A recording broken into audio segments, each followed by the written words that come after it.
Fala galera, professor Ramon Gadelha para a gente dar início a mais um bloco importante dentro do nosso curso, que é a citologia, o estudo das células. E cada vez mais citologia vem ganhando muita notoriedade, muita força nas avaliações, uma vez que as células são as unidades mais básicas e funcionais de um ser vivo. Então a gente entende, o funcionamento ali, as características bioquímicas, as moléculas que formam o ser vivo, e a gente dá um passo maior para entender agora como essas moléculas interagem para formar estruturas mais complexas que a gente conhece como célula. E a primeira vez que uma célula pôde ser observada foi em 1665 por um carinha chamado de Robert Hooke. Robert Hooke, ele desenvolveu um microscópio bem rudimentar, não foi ele que criou o microscópio, mas ele fez um para ele, bem rudimentar, não tinha muito o que fazer, e ele começou a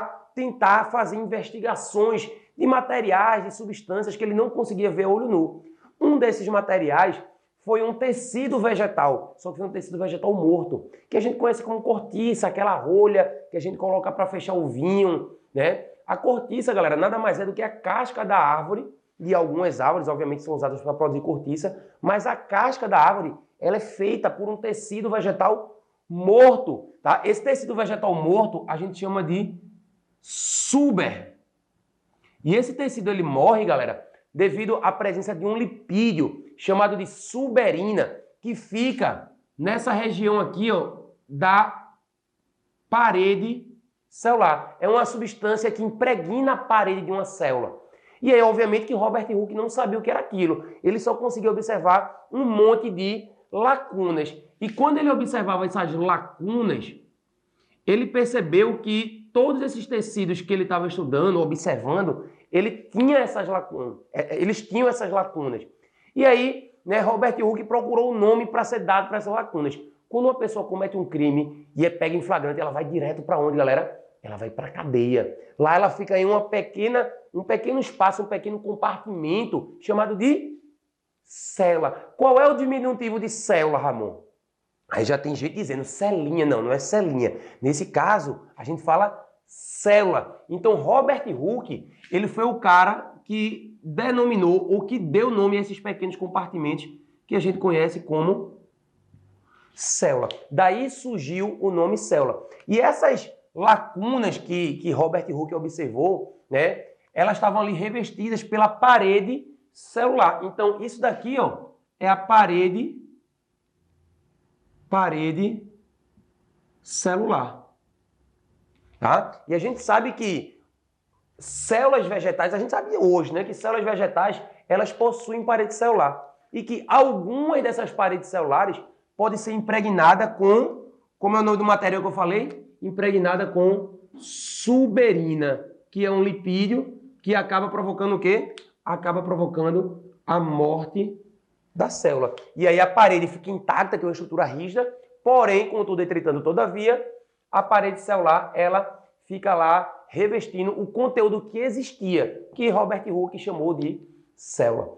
Mais na frente, anos depois, dois carinhas, Schleiden e Schwann, começaram a fazer investigações em outros tecidos, em tecidos vivos, tecidos vegetais, animais, fungos, e aí eles chegaram à conclusão de forma independente, mas simultânea, quase que praticamente ali ao mesmo tempo, na verdade, eles chegaram à conclusão de que a célula, ela estava presente em todo ser vivo. E aí eles acabaram postulando o que a gente chama hoje de teoria celular. E aí quando a gente fala em teoria celular, a gente já vai colocar aqui, ó, que todo ser vivo é formado por esses pequenos compartimentos, formado por células. Cuidado que eu não estou dizendo aqui que todo ser vivo tem parede celular. Parede celular está presente na maioria dos seres vivos. Mas, por exemplo, célula animal não tem parede celular. Mas nos microscópios mais desenvolvidos, observados por Schleiden e Schwann, eles conseguiram também já observar essas estruturas, essas células também em tecidos vivos, tecidos animais inclusive, tá? Inclusive, esses caras também disseram o seguinte, que a célula é a unidade mais básica que tem uma forma definida e ela funciona, ela tem suas características fisiológicas, funcionais. Então vamos colocar aqui que a célula é a unidade mais básica e funcional de um ser vivo.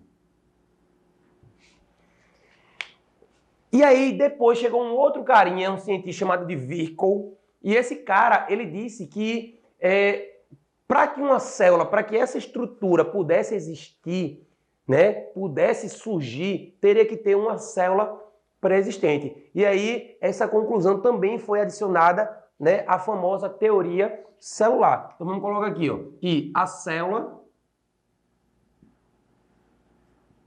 surge a partir de outra célula. São os 3 postulados aí da famosa teoria celular. E aí, galera, nessa parte mais introdutória, eu também posso chamar a atenção aqui para vocês com relação à organização, à classificação das células, né? E aí tem várias formas de classificar células. Eu coloquei aqui, né, 3 classificações mais relevantes. A primeira é quanto à organização, né? Existem células que são chamadas de procarióticas. Os seres são procariontes. Ramon, o que danado é um ser procarionte? É um ser muito simples, humilde, é um ser desorganizado. O material genético ele fica disperso no citoplasma. O DNA dele é um DNA circular, é um DNA que fica solto em uma região mais central chamada de nucleoide, tá? E aí quando a gente fala de seres procariontes, a gente está falando dos seres mais primitivos, das bactérias, das arqueias, tá? São seres que basicamente o que é que a gente vai encontrar? Uma membrana, o citoplasma, o material genético, e ele é muito pobre em organelas. Só tem uma organela ali muito evidente, que é a presença dos ribossomos. Alguns autores citam outras estruturas, né, importantes, mas para a gente generalizar, os ribossomos é a organela mais importante ali, funcional, dessa célula procariótica, tá? Desses seres procariontes. E aí, galera, quando a gente fala em seres procariontes, eu citei para vocês. A gente está falando aqui, ó, de bactérias. Vou daqui assim, ó. Bactérias. E a gente também está falando das arqueias.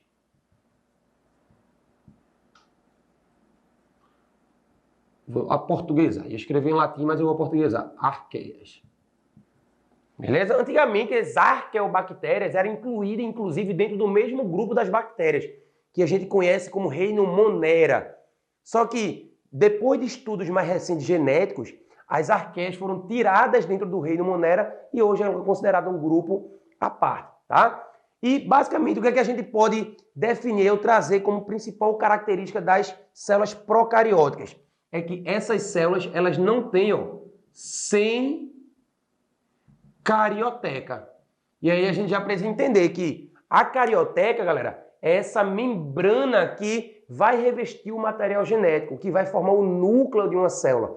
Então, como as procarióticas não têm, então a gente coloca aqui sem carioteca, enquanto que as eucarióticas possuem carioteca.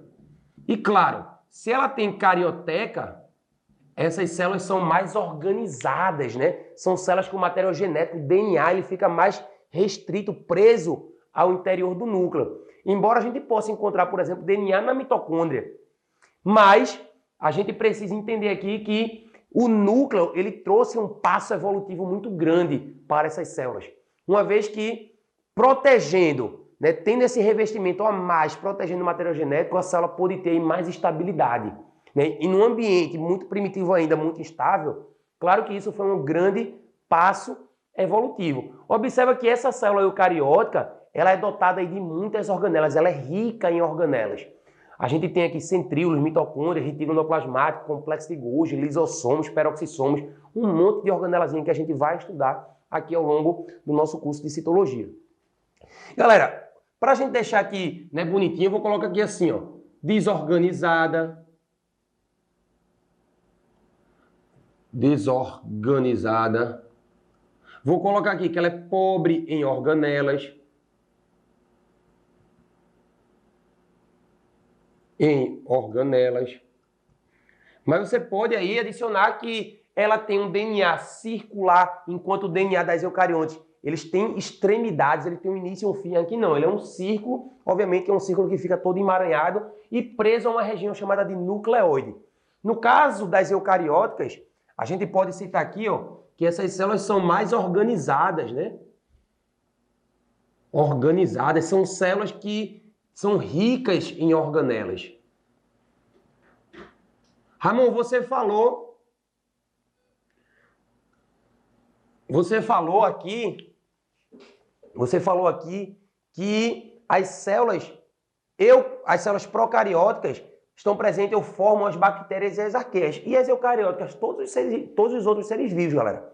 A gente está falando de protistas, protozoários e algas, de fungos, animais, vegetais.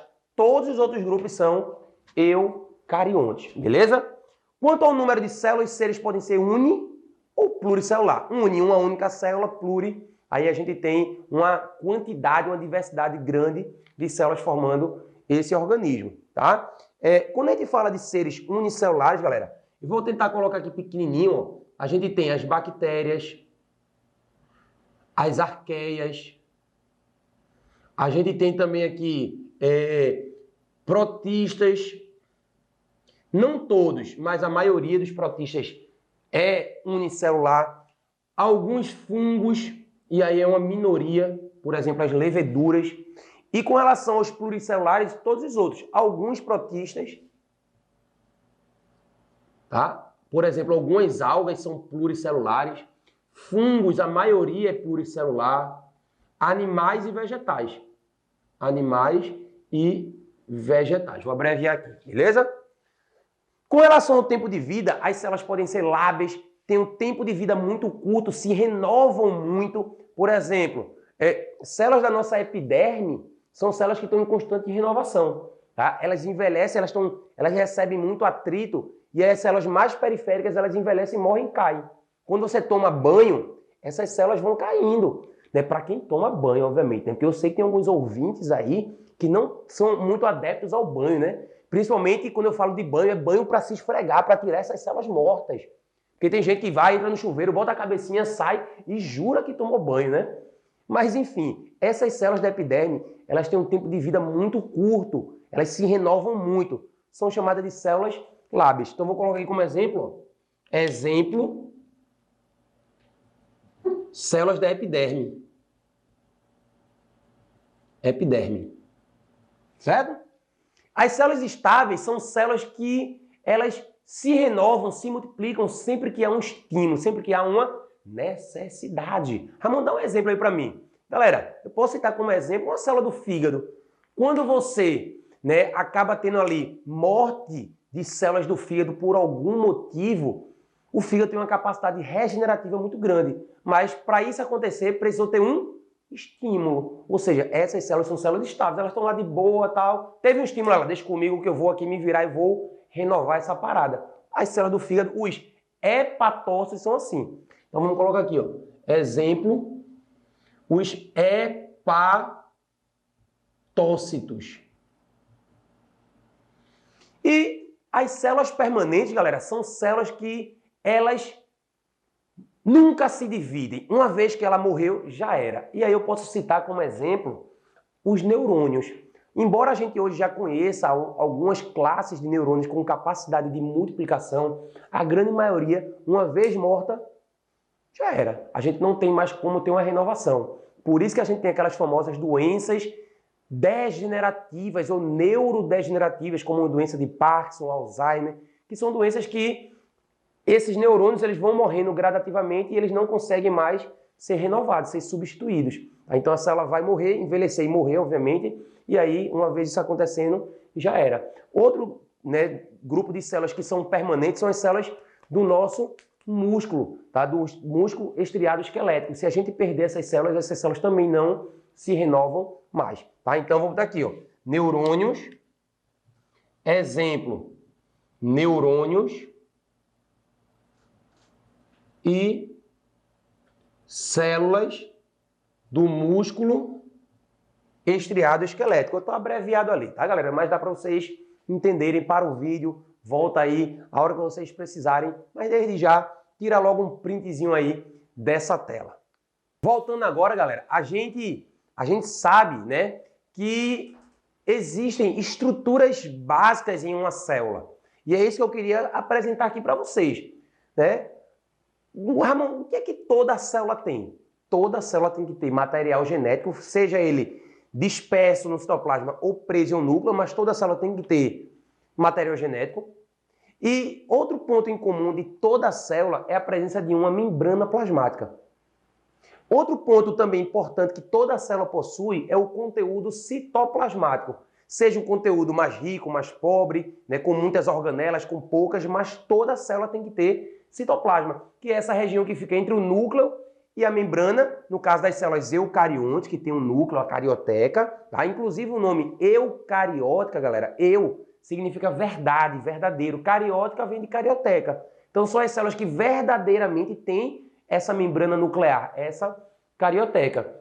E algumas células, né, vão possuir o núcleo celular.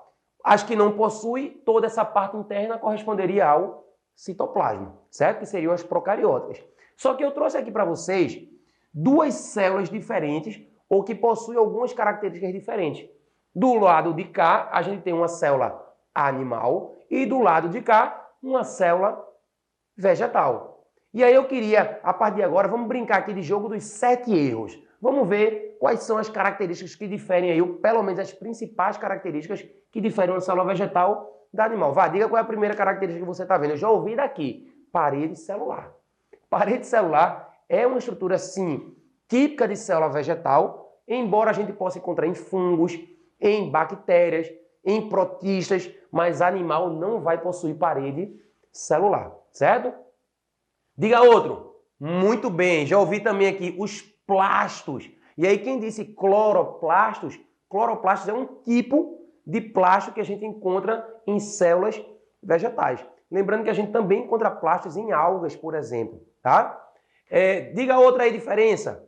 A gente tem essa estruturazinha aqui, ó, como é o nome dela? Isso é o famoso vacúolo, tá? Vacúolo é típico de célula vegetal, embora haja exceção em células animais. Por exemplo, a sua gordura, ela é armazenada, estocada principalmente no interior de uma célula chamada de adipócito.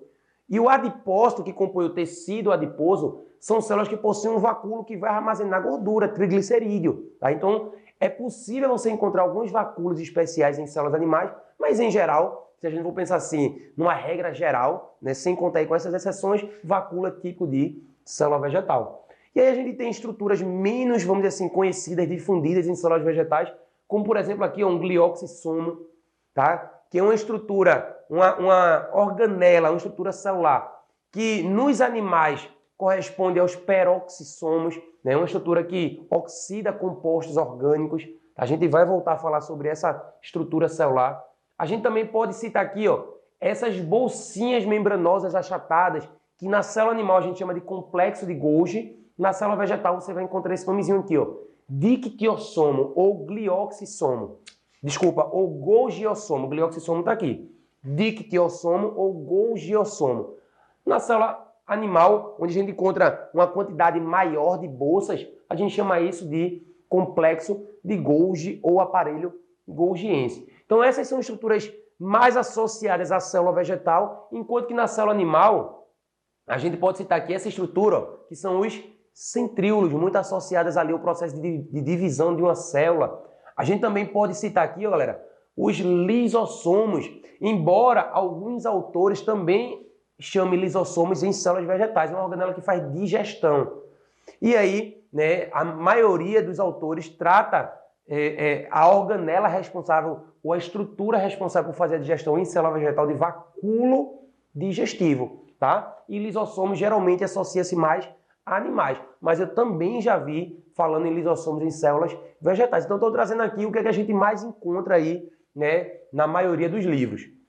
E, como eu falei para vocês, os peroxissomos, né, geralmente a gente também, né, usa esse termo mais associado aí a células animais, embora eu também já tenha visto em células vegetais também esse termo. O que eu queria mostrar aqui para vocês, galera, é que, apesar de serem eucariontes, de serem complexas, elas possuem diferenças importantes.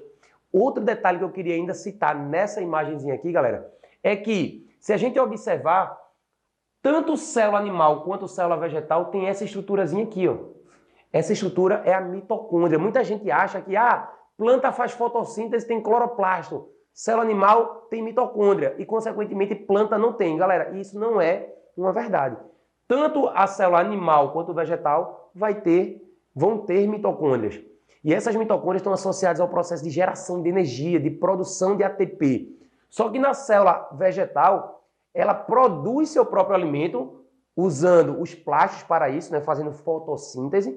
E aí, esse alimento, esse carboidrato produzido, por exemplo, vai ser usado para gerar energia para a célula vegetal. A célula animal não, precisa buscar esses nutrientes no ambiente, né? São células, são organismos heterotróficos que precisam buscar o seu alimento para poder tirar energia, né, extrair energia dessas fontes. Aqui não, são seres autotróficos.